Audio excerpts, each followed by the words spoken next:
फिलिप्पी की पत्री पहले अध्याय और उसके 27वें वचन। केवल इतना करो कि तुम्हारा चाल चलन मसीह के सुसमाचार के योग्य हो, कि चाहे मैं आकर तुम्हें देखूं, चाहे ना भी आऊं, तुम्हारे विषय में यही सुनो कि तुम एक ही आत्मा में स्थिर हो और एक चित्त होकर सुसमाचार के विश्वास के लिए परिश्रम करते रहते हो। बहुत धन्यवाद बहन को। और फिलिप्पी के विश्वासी भाई बहनों के लिए यह पौलुस कहता है। और वचन के परिप्रेक्ष्य में हम देखेंगे तो इस वक्त जब यह वचन को पौलुस लिख रहा है और यह चिट्ठी जो लिखा है फिलिप्पी की कलीसिया को, तो पौलुस जेल में है और पौलुस को ये भी मालूम नहीं है कि वह जेल से छूट पाएगा या नहीं। फिलिप्पी के कलीसिया में जहां उसने कलीसिया की स्थापना की है, दोबारा आ पाएगा या नहीं आ पाएगा पौलुस भी नहीं जानता है। लेकिन पत्र के माध्यम से, चिट्ठी के माध्यम से फिलिप्पी की कलीसिया को, फिलिप्पी के विश्वासियों को यह आग्रह करता है या लिखता है कि केवल इतना करो कि तुम्हारा चाल चलन मसीह के सुसमाचार के योग्य हो। मसीह में प्यारो, महान दार्शनिक अरस्तु का कथन हम जानते हैं। उसने लिखा कि man is a social animal, अर्थात मनुष्य एक सामाजिक प्राणी है। वह समाज में रहता है और समाज में अनेक लोगों के साथ वह मिलजुल करके रहता है।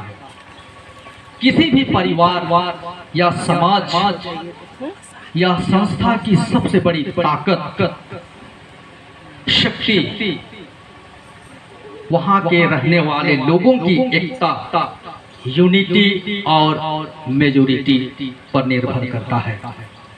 यह ताकत और यह शक्ति एक दूसरे के साथ एक अच्छा तालमेल और एक दूसरे के प्रति आदर और सम्मान, मेल मिलाप और सद्भाव के द्वारा निर्माण होती है।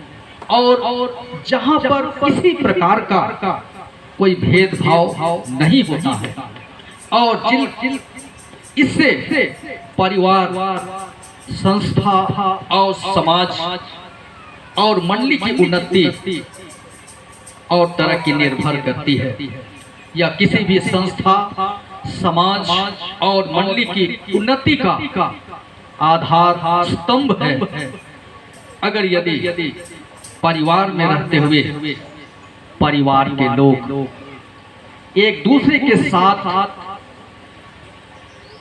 आदर सम्मान की भावना नहीं रखते हैं, एक दूसरे का कद्र नहीं करते हैं, एक दूसरे से प्रेम ना करें, समाज, संस्था और मंडली में रहने वाले मसीही एक दूसरे का मान सम्मान ना करें, एक दूसरे के साथ मेल मिलाप ना रखें, तो एकता, यूनिटी और जो समाज की जो मेजोरिटी है वह खत्म हो जाती है और परिवार, संस्था, समाज और मंडली में बिखराव आ जाता है। और इसके साथ ही लोग तितर बितर हो जाते हैं और कमजोर हो जाते हैं, आत्मिक, आध्यात्मिक, मानसिक रूप से हर तरह से पंगु हो जाते हैं। कि प्रेरित पौलुस अपने दूसरी मिशनरी यात्रा के क्रम में फिलिप्पी शहर में कलीसिया की स्थापना की, जो उसके लिए आनंद का कारण रहा। प्रेरित पौलुस फिलिप्पी की कलीसिया के लोगों को कलीसिया में व्याप्त समस्याओं की समाधान के लिए सुझाव एवं सलाह एवं परामर्श पत्र के माध्यम से देता है, जो समस्या का समाधान कर सकता है, जिसकी अनुपालन से समस्या का समाधान हो सकता है। चूंकि फिलिप्पी की कलीसिया जिसकी स्थापना पौलुस ने की है, वहां के लोग लोगों में बिखराव आ गया है, मनमुटाव हो गया है और ऐसी कठिन परिस्थिति उनके बीच में आ गई है। और इसी समस्या के समाधान के लिए प्रेरित पौलुस जेल से इस पत्र को लिखता है, सुझाव देता है, जिसको हम आज के वचन के मूल में हम देखने पाते हैं। और वचन जो हम देखने पाते हैं, सुसमाचार के योग्य चाल चलो, सुसमाचार के योग्य चाल चलो, जो आज के वचन, जो आज के सम्मेलन का मूल विषय है। पौलुस फिलिप्पी की कलीसिया को यह आग्रह करता है कि ख्रिस्तीय जन का चाल चलन, आचरण, व्यवहार सुसमाचार के योग्य हो, क्योंकि हर एक मसीही विशेष रूप से मसीह के जीवन और उसके स्वभाव में ढाले गए हैं, रचे गए हैं। और हर एक विश्वासी मसीही ख्रिस्त में बपतिस्मा के द्वारा परमेश्वर के राज के नागरिक और संतान बनाए गए हैं, क्योंकि जो सुसमाचार की शिक्षा के अनुसार जीवन जीते हैं, उनमें किसी प्रकार का बिखराव नहीं हो सकता है, उसमें किसी प्रकार का कटुता नहीं हो सकती है, क्योंकि सुसमाचार की शिक्षा जो है मेल मिलाप और सद्भावना के निमित्त प्रेरित करता है।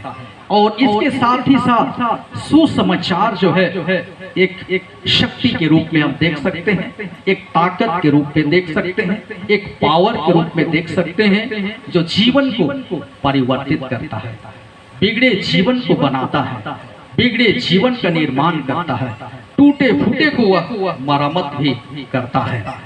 हम देखते हैं मसीह में प्यारो शाऊल के जीवन को, हम देखते हैं कई महिलाओं के विषय में बाइबल में हम देखने पाते हैं, लूदिया के विषय में हम देखने पाते हैं, जो सुसमाचार को सुनती है उसका जीवन परिवर्तन हो जाता है और मसीह के लिए अपने जीवन को समर्पित करती है, मसीह के लिए और सुसमाचार की बढ़ती उन्नति, तरक्की और वृद्धि के लिए वह काम करती है।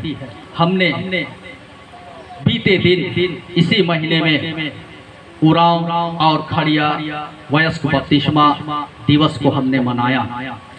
तो मसीह में प्यारो, हमारे वे पुरखे 8 जून 1866 और 9 जून 1850 और उसी प्रकार से 26 अक्टूबर 1851 दो मुंडा भाइयों, 2 खड़िया भाइयों ने, 4 उराव भाइयों ने सुसमाचार पर उन्होंने विश्वास किया और सुसमाचार को वे स्वीकार किए, ग्रहण किए और सुसमाचार के योग्य चाल उन्होंने चली। उनका जीवन परिवर्तन हो गया, उनका जीवन बदल गया। उनके जीवन में जो भय था, जो संशय था, जो विरोधियों के विरोध के बावजूद जान की परवाह न करके उन्होंने मसीह को स्वीकार किया, मसीह के सुसमाचार को ग्रहण किया और मसीह विश्वास में दृढ़, स्थिर और मजबूत होने पाए। और वर्तमान में हम देखने पाते हैं इतनी बड़ी आशीष कि अभी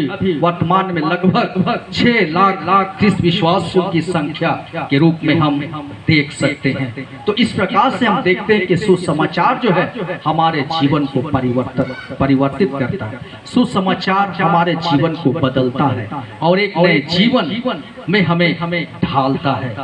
तो मसीह में प्यारो, इसलिए हमें प्रेरित पौलुस यही आग्रह करता है कि आज हमारे परिवार में, हमारे समाज में, हमारे मंडली में जैसी भी स्थिति परिस्थिति है, हम सुसमाचार के योग्य अपने जीवन को व्यतीत करें, सुसमाचार के योग्य आचरण और व्यवहार को हम अपनाएं। निश्चय करके हमारे परिवार में एकता आएगी, हमारे मंडली में यूनिटी आएगी, हम मजबूत होंगे और सारे बिखराव के कारण दूर होंगे। टीकाकारों के अनुसार हम देखने पाते हैं सुसमाचार के नागरिकता के अनुसार हमें सुसमाचार के नियमों का पालन करना आवश्यक है। हम जानते हैं कि हर एक देश को चलाने के लिए एक संविधान है, एक आचार संहिता है, एक बैलोज है, एक नियम है। और उस देश के नागरिकों का कर्तव्य यही है कि उस संविधान को, उस नियम को, उस बैलोज को पालन करें। और जो व्यक्ति पालन नहीं करता है उसे सजा हो सकती है। वचन कहता है सुसमाचार के अनुसार चलो। पौलुस यहाँ पर चाल चलन के लिए, आचरण व्यवहार के लिए कुछ गुणों को स्पष्ट करता है, और जिसमें हम पाते हैं एकता, स्थिरता, सुसमाचार की वृद्धि और विश्वास के लिए परिश्रम करना, और विरोधियों के समक्ष अपराजयता और मसीह के लिए दुख उठाना। मसीह में प्यारो, हम सुसमाचार को ग्रहण किए हैं तो उसके अनुसार हमें जीवन व्यतीत करने की जरूरत है, उसके अनुसार हमें चलना है। हमारी नागरिकता केवल इस संसार में नहीं है, इस जगत के हम नहीं हैं जहां हम वर्तमान में जीवन जी रहे हैं, परंतु हमारी नागरिकता स्वर्ग में भी है। हमारा एक और जीवन है जो स्वर्गीय जीवन, जो कभी समाप्त नहीं होगा, कभी खत्म नहीं होगा। स्वर्ग का नियम जो सुसमाचार में वर्णित है, सुसमाचार के अनुसार चलने के लिए आज का मूल विषय हमें निर्देश देता है। इसलिए सुसमाचार की शिक्षा के अनुसार चलने के लिए उन बातों का पालन करना आवश्यक है। इसलिए मसीह में प्यारो, जब यह सुसमाचार के योग्य चाल चलने के निमित्त यह वचन हमें प्रेरित करता है, तो हमें चाहिए कि उस सुसमाचार के अनुसार हम अपने जीवन को व्यतीत करें। एक बात को हम यहाँ पाते हैं, फिलिपी वासियों के जीवन में सताहट थी। सताहट की घड़ी में वे लोग विश्वास में दृढ़ और स्थिर बने रहे। पत्र के द्वारा उन्हें प्रेरित पौलुस की ओर से प्रोत्साहित किया जाता है, क्योंकि सताहट उस समय भी था, अब भी है और आगे भी रहेगा। क्योंकि मसीह जीवन जीना और सुसमाचार के अनुसार चलना आसान नहीं है, और वर्तमान परिस्थिति में हम सभी के लिए एक बहुत बड़ी चुनौती है, हम सभी के लिए एक बहुत बड़ा चैलेंज है, जिसको हम लूका रचित सुसमाचार और उसके 9वें अध्याय 23-24 पद में वचन कहता है, जो कोई मेरे पीछे आना चाहे वह अपने आप का इनकार करे और प्रतिदिन अपना क्रूस उठाए मेरे पीछे हो ले, क्योंकि जो कोई अपना प्राण बचाना चाहेगा वह उसे खो देगा, परंतु लेकिन जो कोई मेरे लिए और सुसमाचार के लिए अपना प्राण खोएगा वही उसे पाएगा। मसीह में प्यारो, सुसमाचार के योग्य चाल चलना और वर्तमान समय में मसीही जीवन जीना ये बहुत कठिन बातें हैं, आसान नहीं है, लेकिन फिर भी आज का यह पवित्र जीवित वचन हम सभी को प्रेरित करता है कि हम ऐसे संकट की घड़ी में भी हम सुसमाचार के योग्य अपने जीवन को व्यतीत करें, कि सुसमाचार जो है हमें जीवन में साहस, शक्ति और सामर्थ्य उत्पन्न करता है। तो सच्चाई है, सताहट किसी विश्वासी को अविश्वासी नहीं बना सकता है। जो सच्चे विश्वासी हैं, सच्चे मसीही हैं, परिपक्व मसीही हैं, सताहट किसी विश्वासी को अविश्वासी नहीं बना सकता है। कलीसिया के इतिहास में हम देखने पाते हैं कि सताहट जब आई कभी भी कलीसिया खत्म नहीं हुई, परंतु इसके विपरीत कलीसिया की वृद्धि ही हुई है। पहली बात हम देखने पाएंगे, ये सताहट एक ईंधन का काम करती है। जैसा पेट्रोल को हम देखते हैं, अगर यदि पेट्रोल को आग में यदि डालेंगे तो जितना हम डालेंगे उतना अधिक वह जलती है। उसी प्रकार सताहट जितना अधिक होगी सुसमाचार और तीव्र गति से और अधिक फैलेगी। सच्चे विश्वासी विश्वास में दृढ़ होते हैं, जो सच्चे विश्वासी नहीं हैं वे संकट की घड़ी में विचलित होते और बिखर जाते हैं। दूसरी बात, सच्चे विश्वासी विश्वास में दृढ़ होते हैं, परंतु जो सच्चे विश्वासी नहीं हैं, डुप्लीकेट विश्वासी हैं, वे संकट की घड़ी में विचलित होते और बिखर जाते हैं। तीसरी बात हम देखते हैं, सुसमाचार तेजी से फैलती है। जलती आग को यदि पीटा जाता है, लाठी से या डंडा से उसे मारा जाता है, तो अंगारा इधर उधर बिखरने लगता है, फैलने लगता है। और बिखरने के बाद जहाँ कहीं भी वह गिरता है, यदि वहाँ पर पत्ता हो या घास हो या और जो कुछ भी नॉर्मल चीज वस्तु हो, तो वहाँ पर आग लग जाती है और दूर दूर तक आग जलने शुरू होता है। विश्वासियों का जीवन ऐसा ही है। जब जब सताहट आया, वे लोग इधर उधर अपने मसीह विश्वास को लेकर के, सुसमाचार को लेकर के भागने लगे और जहां कहीं भी गए मसीह विश्वास को लेते गए और वहां मसीही लोगों की संख्या वृद्धि होने लगी। इसलिए कहा गया है कि विश्वासियों का खून कलीसिया का बीज है। सताहट के समय जो व्यक्ति विश्वास में और सुसमाचार के आचरण और स्वभाव में दृढ़ रहता है, वह दूसरों के लिए आदर्श बनता है। वचन में पौलुस कहता है कि मसीह में हमारा जीवन आदर्श होना चाहिए और यह क्षणिक नहीं, परंतु जीवन के अंत तक हम एक दूसरे के लिए हमें आदर्श बने रहने की आवश्यकता है। दूसरी बात को हम देखते हैं, एकता में बने रहो और सुसमाचार की वृद्धि के लिए परिश्रम करते रहो। फिलिपी की मंडली में मैंने कहा कि फूट पड़ गया था, एक दूसरे से बिखराव आ गया था, एक दूसरे के बीच अलगाव था और ऐसे समय में सबके बीच में एकता बने रहना आवश्यक है, क्योंकि एकता में बल है, एकता में सामर्थ्य है, एकता में ताकत है और एकता के बिना सुसमाचार प्रचार का कार्य सही रीति से नहीं किया जा सकता है। अगर हम मान लें कि मजदूरों का एक समूह यदि किसी काम को कर रहे हों और अगर यदि उनके बीच में अनबन हो जाए, उनके बीच में असमानता आ जाए, उनके बीच में जो सामंजस्य है वह समाप्त हो जाए और एक दूसरे के विरुद्ध में झगड़ने लगे, तो वह काम सही रीति से नहीं हो पाएगा और वह कार्य अधूरा ही रह जाएगा।